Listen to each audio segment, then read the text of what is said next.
kami dari bawah, bukan nak lawan, cuma nak luar rasa yang lama terpendam. Wahai menteri, turunlah ke sini, tengok rakyat susah hidup hari-hari. Harga barang makin tinggi, gaji kecil nak hidup pun perit sekali. Anak menangis minta susu, ayah termenung fikir bil rumah tu. Mak kerja siang malam tak tentu, tapi hidup masih macam dulu. Kau duduk selesa dalam pejabat, air kon sejuk siap kawal ketat. Kami dekat luar panas melekat, kadang makan pun tak sempat. Jangan tutup mata pura-pura tak nampak, rakyat bawah makin sesak. Kerja kuat tulang nak patah, tapi hidup tetap susah. Wahai Handeri, dengarlah sini, suara rakyat bukan mimpi. Kami penat hidup begini, hari-hari lawan perit sendiri. Turun padang lihat sendiri, jangan hanya janji diberi. Kami rakyat mahu dihargai, bukan sekadar waktu undi.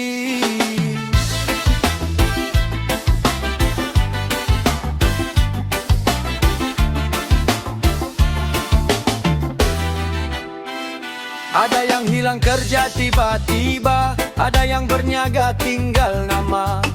Hutang keliling kepala, tidur malam pun dah tak lena.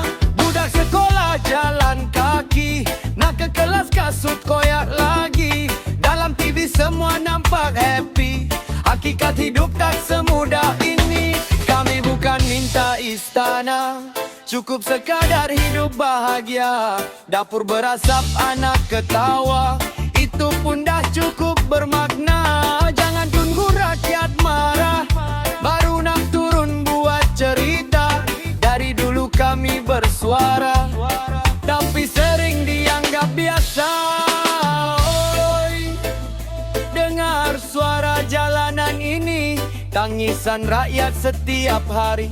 Bukan semua mampu senyum lagi, dalam hati penuh sepi. Wahai menteri, dengarlah sini, suara rakyat bukan mimpi. Kami penat hidup begini, hari-hari lawan perit sendiri. Turun padang lihat sendiri, jangan hanya janji diberi. Kami rakyat mahu dihargai, bukan sekadar waktu undi. Turunlah sini, lihat sendiri, rakyat bawah menangis lagi.